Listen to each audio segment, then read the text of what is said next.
tayo. Tingnan natin kung sinong number 1 na pumirma sa impeachment laban kay PP Inday Sara. Take it away! Mga labo eh, pwede bang i-zoom niya ng kaunti, ha? Ayan o, number 1. Ferdinand A. Marcos, 1st District, Ilocos Norte. Talaga naman.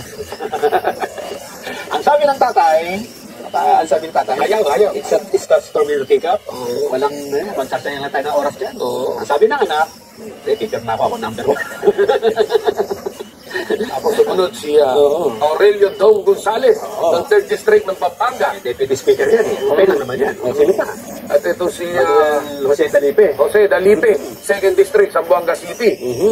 Sino naman ito isa? Hindi natin maisa-isa eh, dahil sa marami. Sulat Saudi mo iba eh. Ang gusto lang natin pansinin, yung number 1, ha? Si Sandro. Diba yun si Sandro? Si Ferdinand Marcos, ano? At ang pinakahuling pumirma, yung pinaka-last page, ay si House Speaker. Ay, hindi. Teka, meron ka pala. Edwin Garriola pala. Garjola. Si House Speaker, asan yung pirma niya? Number? Baka siya ang walang pirma. 20 pa lang itong naka-flash sa atin. Ayun. So yan lang po ang ilan sa pumirma. Sige, pakita mo na lahat. O yung number 1 lang. Hindi siya makita. Ano masasabi mo doon? Well, yun yung sinasabi natin na impact yan sa naging statement ng ating Pangulo. No? Halimbawa lang naman. Ikaw ang presidente. Ang anak mo ay congressman. Tapos may nasabi, huwag yung susuwi, huwag yung pipirma. Kasi parang sinabi mo, huwag kayong pipirma sa impeachment. Parang sinabi mong gano'n, di ba? Kasi matatali lang tayo, wala kayong magagawa, eh, sayang oras eh. Parang gano'n ang gusto mo sabihin doon, di ba? Yes. Tapos yung anak mo ay sinuway ka. Well, bigyan natin ng benefit of the doubt na ako'y ibinoto ng aking mga constituent kung kaya't ako ay may sariling paninindigan kung ano ang aking iboboto. Yun, maring ganon. But again, hindi yun ang tingin ng... magkakaroon ng bahid yung kredibilidad ng ating Pangulo dahil sa naganap niya. Bakit? Para naman. Ay, siyempre naman, ikaw yung anak. Dapat, ikaw yung unang-unang maghahatid ng mensahe ng iyong ama sa Kongreso. Tama. Diba? At saka ang pag-usapan dito kung ano yung makabubuti sa Pilipinas. Diba? Ang sabi ng Pangulo, makabubuti sa Pilipinas, huwag mo intindihin na yan, sayang oras dyan. Ang sabi nung isa, hindi ako naniniwala sa'yo. Parang gano'n, di ba? Ito mas makabubuti sa Pilipinas. Parang gano'n.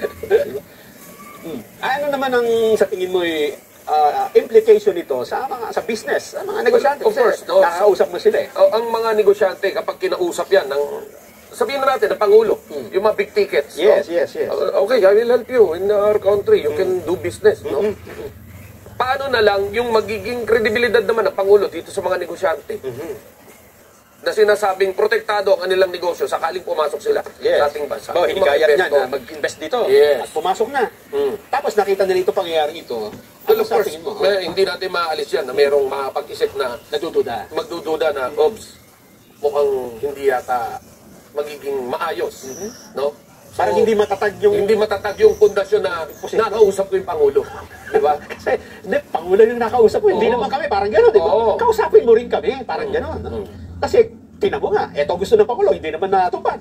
Kaya kailangan, huwag ka lang sa presidente, parang gano'n. So kaya yung impact sa ating investors, sa ating business, sa economy, hindi maalis na tatamaan ito at magkakaroon ng black eye, no?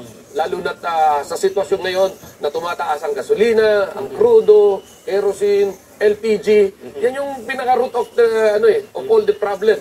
Yan yung umpisa eh. Tapos yung dollar, di ba? Lahat. Yung pagkain, yung sardinas, pinayagan na itaas ngayon, di ba? So, this will all hit back on the government saying na ano ang ginagawa ng gobyerno, bakit ganito ang nangyayari sa taong bayan. At sana wag nating kakalimutan, ang usapin dito, ang pinag-uusapan, hindi naman hindi impeachment, ha?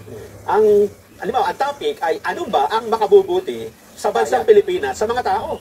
Ang sabi ng presidente, hindi ako naniniwala na impeachment ang makabubuti. Dahil sayang lang oras. Ang sabi ng mga kasama niya, hindi, mali ka, ang alam namin impeachment, makabubuti ito. So saan tayo papunta? Ibig sabihin, magkaiba po ang landas na tinatahak ng Pangulo at nung kanyang mga pinagkakatiwalaan, hindi ba?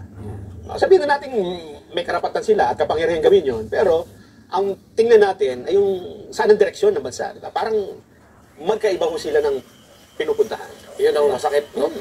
Sa ngayon, since ganyan yung mga direksyon at hindi malinaw yung path to success, no? Oo. Parang may goal ka dyan, di ba? Oo. At sa bawat goal, may mga simple task. Tapos, sa task din magkakasama kayo, Yes. di ba? Parang ba doon? Nanggaling sa Mindanao yung iba, nanggaling sa Visayas, nanggaling sa Luzon, sama-sama kayo. Papunta kayo sa goal na yun. Ang problema is, Simula pa lang. sa simula pa lang, hindi na malaman na saan yung goal. Ganun. Papahiwalay ang takbo. Sabi ng presidente, hindi yan yan, maganda. Hindi makakatulong yan. Walang sayang ng oras. Dito siya, di ba? Sabi rin, hindi, okay to. Hiwalay eh. Okay sana kung parallel eh, na kaya lang ito, directly opposite, di ba? Opposite. Kaya yan ang sinasabi lang natin. Ito na, resulta ng ating Vox Populi. May basihan nga ba ang impeachment laban kay VP Sara? O ito ay dahil lang talaga sa politika? Ang nagsabing, oo, may basihan yan, 5%. Ang nagsabing, politika lang yan, 95%.